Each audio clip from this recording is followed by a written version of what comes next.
بسم الله الرحمن الرحيم.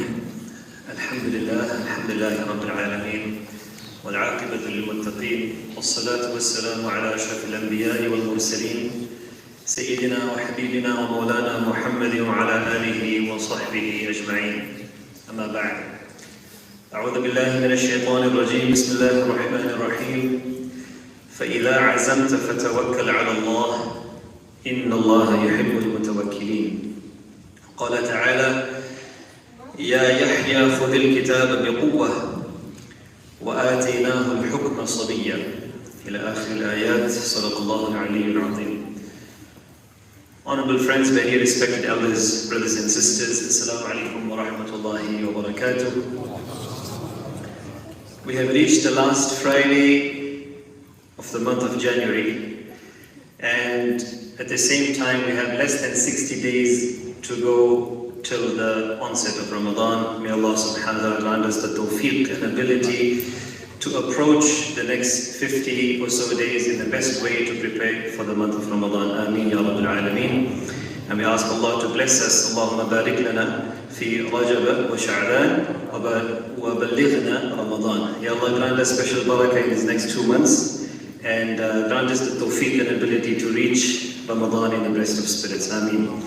At the same time, not too long ago, when the year started, everybody was talking about making resolutions in the new year for the Gregorian year. And yes, as Muslims, we look forward to Mubarak, blessed occasions to make a resolution. Somebody says, I will plan Umrah, then I will change my life.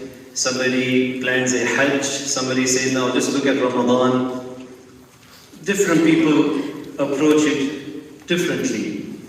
But at the same time, if we are practical, the new year, Gregorian year, is a time to reflect, introspection. And a believer, a Muslim, is constantly looking for areas of improvement to better oneself and see how to be a better individual, a better Muslim, right? A better parent, a better child, a better grandchild, a better worker, whatever it may be, in all facets of one's life. And this approach of constantly having strong resolve and positive, resilient intentions is the sunnah of Rasulullah. He was the most resilient individual, the most positive, optimist individual, Rasulullah. This concept of having resolve, making a resolution in English language refers to intending to do something properly or to refrain from something. So either to do something or not to do something. The word which Allah subhanahu wa ta'ala addresses the Prophet ﷺ with, which encompasses all of this, is Al-Azm. Surah Al-Imran in the 4th juz, verse 159 and 160. Allah subhanahu wa ta'ala addresses Rasulullah sallallahu alaihi wasallam. He says, فَإِذَا عَزَمْتَ فَتَوَكَّلْ عَلَى اللَّهِ. O Prophet of Allah, once you have made your intention, once you have made your intentions clear, you have analyzed all different angles and perspectives, then go ahead with your resolve, your resolution, and then put your trust in Allah. This is the word azm. Allah subhanahu wa ta'ala addresses the Prophet sallallahu alaihi wasallam in the last ayah of Surah Al-Ahqaf. فَاصْبِرْ كَمَا صَبَرَ أُولُو الْعَزْمِ مِنَ الرُّسُلِ. O Prophet of Allah, this is in the beginning days of Islam, when he was going through severe persecution, suppression and oppression. O Prophet of Allah, be steadfast and be patient like those before you who were ulul azm. Those prophets of steadfastness, positivity, resilience, reliance on Allah subhanahu wa ta'ala, and strong determination. Who are those specifically? 4 before him, and Rasulullah is the 5th of them. Ulul azmi min al-rusul. Nuh alayhi salam, Ibrahim, Musa, Isa, and Rasulullah sallallahu alayhi wa sallam. These Rasuls are known as the Rasuls of Azm. They were resilient, they always had a game plan, and they looked to Allah subhanahu wa ta'ala for help, but they were very practical. I would like to shed some light on this from a practical perspective. I quoted to you the ayah from Surah Maryam, verse 12. Allah subhanahu wa ta'ala says about Yahya, John the Baptist. Ya Yahya khudil kitab biquwwa. Again, the approach towards the revelation, the book of Allah, what should it be? Should it be a relaxed approach? Allah said, we said to Yahya as a child, seize and adhere the book with strength, resilience and positivity. Biquwwa. As a result of him, in young age, turning to the book of Allah with strength, determination, Allah says, وَآتَيْنَاهُ الْحُكْمَ صَبِيًّا. As a young boy, we already had granted him discernment, profundity, sagacity, discernment and the power of correct judgment. As a young child. So that's a lesson for all of our youth and our children, that if we adhere to the book of Allah from a young age and we learn it, we practice on it, Allah subhanahu wa ta'ala will open all opportunities for us. Inshallah. Talking about resolutions, there was a study done by the University of Scranton, I believe, and they said that they done a survey based on people who make resolutions, and they said that 80% of resolutions fail by the middle of February. 80%. Now this could be a very amusing statistic and it is scary at the same time. Less than 10% of resolutions reach full fruition. Less than 10%.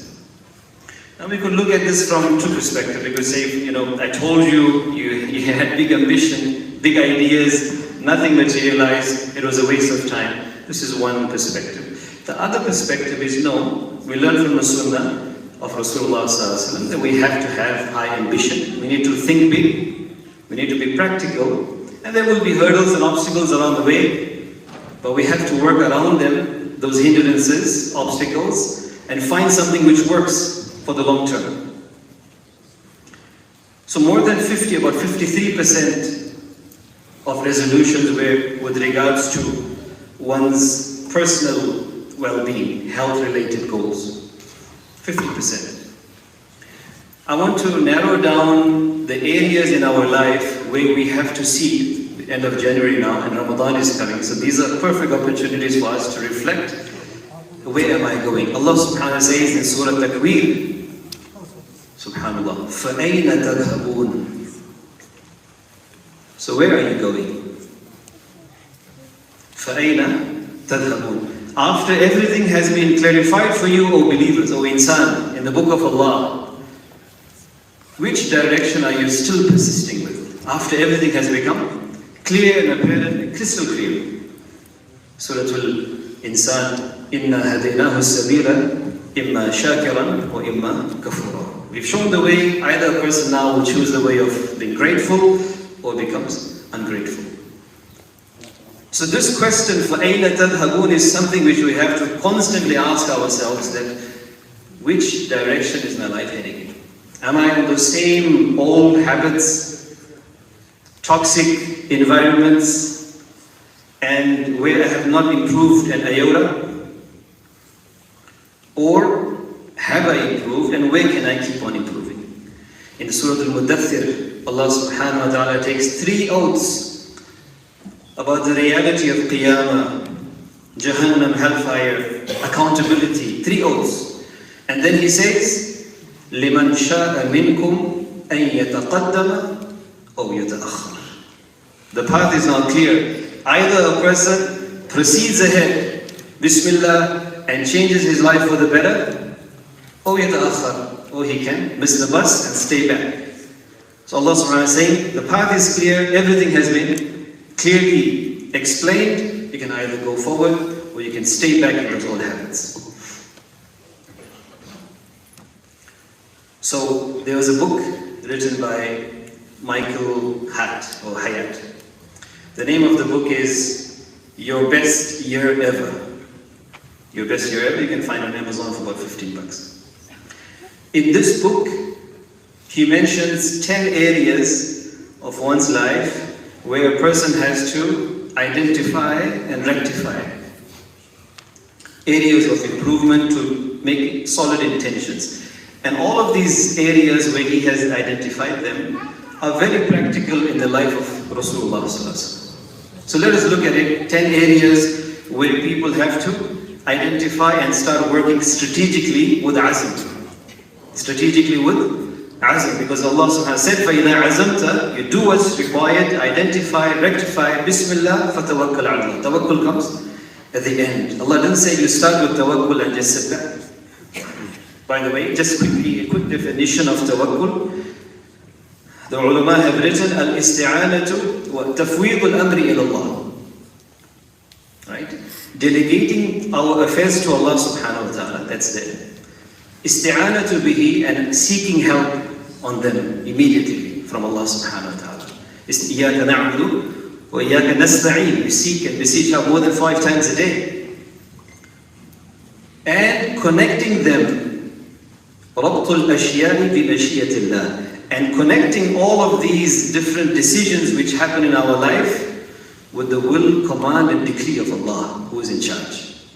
This is then tawakkul, which materializes via haraka and juhud, via action and sacrifice and hard work. Then a person has come in the category of mutawakkilin. So back to what he had written, he said the following areas. Number 1, spiritual health. And this is the root of all change. Spiritual well-being of an individual is one's deen, relationship and connection with Allah subhanahu wa ta'ala. That is the root of change, positivity, resilience and all of the other habits. Because if this root is strong, everything else will fall into place. I'll come back to this point at the end. So it starts off by saying spiritual health, spiritual well-being. Number 2, yes, physical health. Of course, we want to be healthy, we want to be in better shape. It's understandable, it's practical, it's a must. Number 3, intellectual well-being. Intellectual well-being means that am I evolving as a person? Is my intellect really being challenged? Or usually what we have studied in our degrees, when we have written the final exam and paper, we get our degree, it's done. We do not turn back to that. But a believer is somebody who keeps evolving. Intellectually, he is and she is challenging herself and himself to see what else is there out of my field, to read something different, to research something. So he says this intellectual well-being of an individual has to be part of one's azm. What could I do better to enrich myself? We'll come to that at the end as well. Next we have marital health. For a person who's married, couples who are married, they have to spend time in overall analyzing their life, where they are and where they are going. فَأَيْنَ تَذْهَبُونَ. So marital life. Parenting life as parents. Maybe what I have tried for the last few years hasn't worked. It's time for me to try a different approach. So parenting skills, some people are natural, some people are not, but it's definitely a skill which can be acquired over the course of time, provided a person is ready to move in that direction. Then we have social well-being, and that is one's friend circle which we have. And my dear friends, many times the friends which we have gathered around us, they are the very ones who are holding us back from achieving our next goal in life. Al-mar'u ma'a man ahab. The Prophet said, a man is defined by the company what he keeps and those who he loves. So many times a person is surrounded by negativity, pessimism, and toxic individuals, and the toxicity comes in our life and then it spreads in everybody else around us. So it's time to evaluate and reevaluate this social circles and one's friends. If a person's friend is somebody who is bringing us to the masjid, somebody who when we see them, we listen to them and get inspired, this is a true friend. A person who guides us, a person who holds our hand along the way and admonishes us when we make mistakes and guides us to the right. Next we have one's career. Career goals, it's important. Many of us, we spend a long period of time in our workplace with a specific routine, a specific lifestyle, and it kind of becomes stagnant and static. This is not the quality of a believer who should be constantly evolving. Even within our careers, even within our 9-to-5 jobs, there are definitely areas for growth. There are definitely areas to better oneself, to become more productive, thinking out of the box. Right?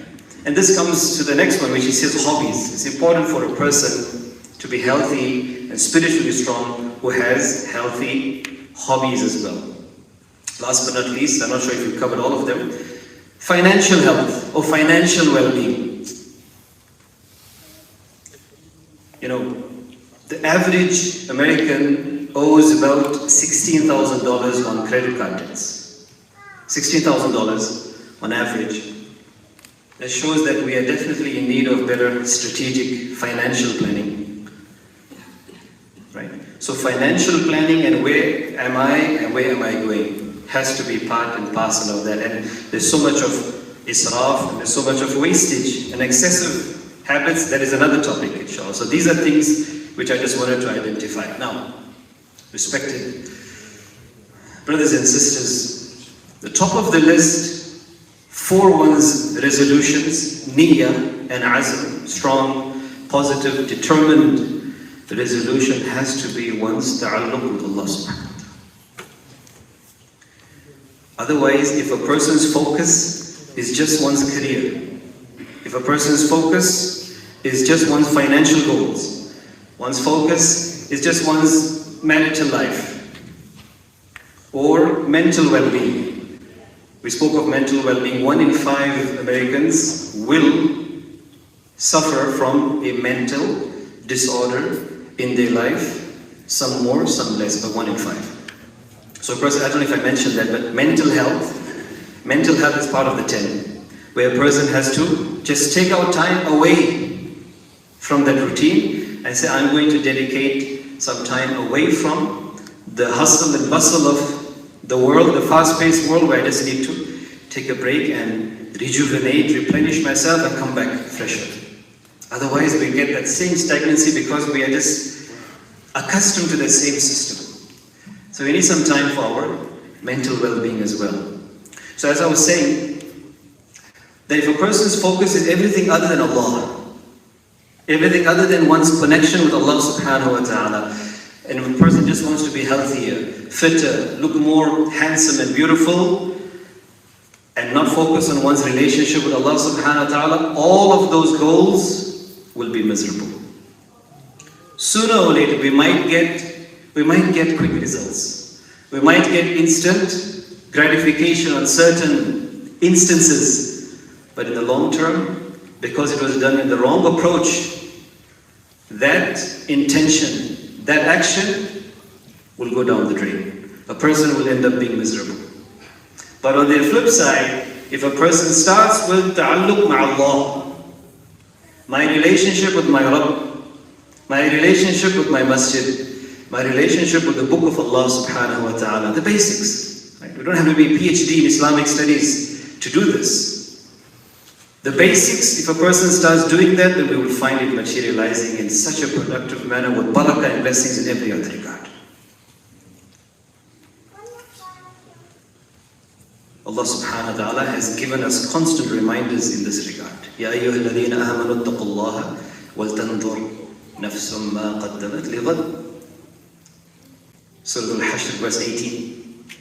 Well, you have believed, fear Allah subhanahu wa ta'ala, but let every soul, let every individual look ahead at what they are presenting for tomorrow. That meeting with Allah subhanahu wa ta'ala is a reality. Surah Al-Ankabut 20, verse 5 and 6. Man kana yarju liqa Allah fa inna ajal Allahi la'at. Whomsoever has hope in meeting Allah, then that decreed time and moment of meeting Him is coming. It's coming. Surah Al-Kahf, last verse. فَمَنْ كَانَ يَرْجُو لِقَاءَ رَبِّهِ فَلْيَعْمَلْ عَمَلًا صَالِحًا وَلَا يُشْرِكْ بِعِبَادَةِ رَبِّهِ أَحَدًا. Whomsoever has hope in meeting his Rabb, his creator, his nourisher, cherisher, and provider, let him do good actions. Let him prepare for this. Let him put Allah subhanahu wa ta'ala on the top of the resolution list. And وَلَا يُشْرِكْ بِعِبَادَةِ رَبِّهِ أَحَدًا. He should not associate anybody else in the worship of his Rabb. Talking of having high ambition, being resilient, thinking big, just one story to inspire us. One of the greatest giants of Islam as far as academics are concerned, giant scholars of Islam, was Imam Abu Zakaria Yahya bin Sharaf al-Nawawi. We know him as Imam Nawawi. He lived a life of 43 or 44 years only.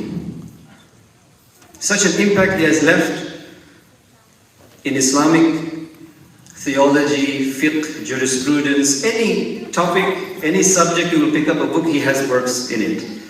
In the age of 40 to 45 years, he authored more than 50 books. When he was 13 years old, he said to his parents that I want to do something for the sunnah of Rasulullah. I see that people do not have easy access to understanding the hadith of the Prophet. At the age of 13, our children at the age of 13, it's difficult to get them off PS5 and PS4. I'm not sure if 6 is out yet. At the age of 12, 13, he said this to his parents, and they said, Bismillah, whatever you want, we will help you. A child has high ambition, we should encourage them in that field which they have passion in. So he came up with his first work, Al-Arba'in, which we all know, the 40 hadith compilation of Imam Nawawi. Many other scholars later on wrote the 40 of their own selves. Nobody is known. When you say 40, it refers to An-Nawawi. He didn't stop there. Later on, he said, at the age of 17 or 18, he said, now I need to challenge the masses who have reached the intermediate level. So for that, he prepared the book of hadith, which you should be having here as well, Riyadus Salihin. Riyadus Salihin, the gardens of the righteous. Today, every masjid, every community knows of Riyadus Salihin. This is Qubuliyah. But he started off in his youth, as Allah said to Yahya, what he said to him, خُذِ الْكِتَابَ بِقُوَّةٍ. Take the book of Allah, adhere to it, strength from a young age. Okay, he didn't end over there. He worked for the basic masses, and he worked for the intermediate level, and then he said, I want to put together a work for the experts, the khawas. For this he has put his magnum opus, Al-Minhaj fi Sharh Sahih Muslim ibn Hajjaj, the commentary of Sahih Muslim, commentary in 18 volumes. 18 volumes. Most of the scholars accept that nobody has written a commentary of that nature and caliber. Historians have collected his life and said that from the age 17 till he passed away, he used to study 12 hours a day and teach 12 hours. Subhanallah, barakah in their time, but they had high ambition. And he started writing from that age till the age he passed away, 44, 45, 55 to 60 books. This is a small, I felt, something to share, a story of inspiration. And in conclusion, inshallah, I will mention the second khutbah. Rasulullah sallallahu alayhi wa sallam used to approach positivity even in dua so much that on one occasion he said, he heard somebody saying, Allahumma arhamni in shi'it. Allah, have mercy on me if you want. Allahumma gfirli in shi'it. Allah, forgive me if you want. He heard this and he addressed it in his talk and he said, لِيَعْزِمْ أَحَدُكُمْ فِي الدُّعَاءِ. What is this approach, O Allah, if you want? Be positive and be determined in your dua that Allah give me this. Then you will see it. Don't say if you want. He said, Allah, لا مكره له. Nobody can force Allah. Allah will do whatever He wants. You have to approach it in a strong, resilient manner. Inshallah, we'll carry on in the second khutbah. وآخر دعوانا. Bismillahirrahmanirrahim. One of the du'as of Rasulullah sallallahu alayhi wa sallam with regards to being positive and resilient. Allahumma inni as'aluka al-thabata fil amr wal-azimata fil rushd. Oh Allah, you can make it in English, in any language which we want to. Oh Allah, I seek steadfastness in all of the matters which I do. So grant me steadfast, istiqamah. And number two, azima, azam. Ya Allah, give me strong resilience and determination towards the right path. So this is a dua which you should make frequently. It's in the book of Imam Ahmad. In conclusion, what could we be doing more better on a daily basis as far as room for improvement is concerned? A few basic things. The first one is we have to read more. اقرأ باسم ربك الذي خلق. The first ayah of the Quran talks of enriching oneself by reading. So the recitation has to start first with Al-Quran. Try to read about half a page even a day, but consistently. Half a page with meaning and reflection, this is sufficient, inshallah. Even less than that, but continuously, lot of barakah. Number two, اقرأ وربك الأكرم. Allah said it again, read. And this refers to general reading. So try to read up on general topics, right? Go to the library more often, take our children, go with families. On Amazon nowadays we have, the world at our fingertips. Just choose a new book, say this month I will be reading on so and so topic. If it's on Islamic history, Seerah of Rasulullah sallallahu alaihi wasallam, Nurun ala Nur. The masjid has to be part of our daily presence. Try to make niyyah to be in the masjid for one salah, irrespective of what happens. For some it might be early in the morning. No better way of starting our day and work by starting off in the masjid to bring Fajr with Jama'ah. You can't get better than that. Right? For some people it's not practical for whatever reasons. Can be Dhuhr, can be Maghrib, Asr, or Isha. Rasulullah encouraged us to push ourselves for difficult salah. He said push for ourselves for the difficult salahs which are early in the morning or later in the evening. Right? Either way, there is barakah by pushing this in our schedule on a daily basis. Third one, our dhikr adhkar, basic, right? Tasbihat, musabbihat, subhanallah wa bihamdihi, subhanallah. So simple. If a person just says this, subhanallah wa bihamdihi, subhanallah al-azim, he doesn't have to do any other long adhkar after that, right? This is just an example.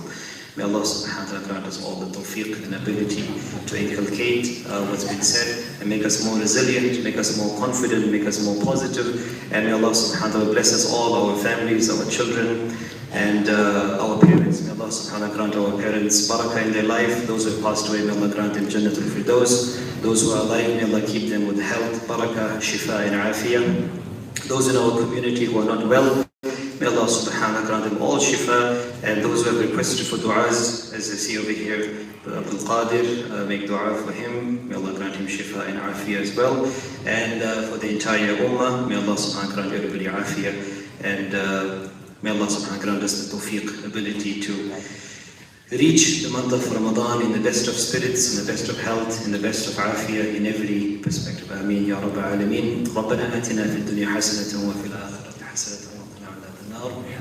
ربنا فاغفر لنا ذنوبنا وكفر عنا سيئاتنا وتوفنا مع الأبرار. ربنا هب لنا من أزواجنا وذرياتنا قرة أعين واجعلنا للمتقين إماما. واجعلنا للمتقين إماما. واجعلنا للمتقين إماما. ربنا اغفر لنا ولإخواننا الذين سبقونا بالإيمان ولا تجعل في قلوبنا غلا للذين آمنوا ربنا إنك رؤوف رحيم. ربنا ظلمنا أنفسنا وإن لم تغفر لنا وترحمنا لنكونن من الخاسرين. سبحان ربنا رب العزة عما يصفون وسلام على المرسلين والحمد لله رب العالمين. إن الله يأمركم بالعدل والإحسان وإيتاء ذي القربى وينهى عن الفحشاء والمنكر والبغي يعظكم لعلكم تذكرون. واذكروا الله العلي العظيم يذكركم وادعوه يستجب لكم ولذكر الله أكبر. الله يعلم ما تصنعون. أقيموا الصلاة.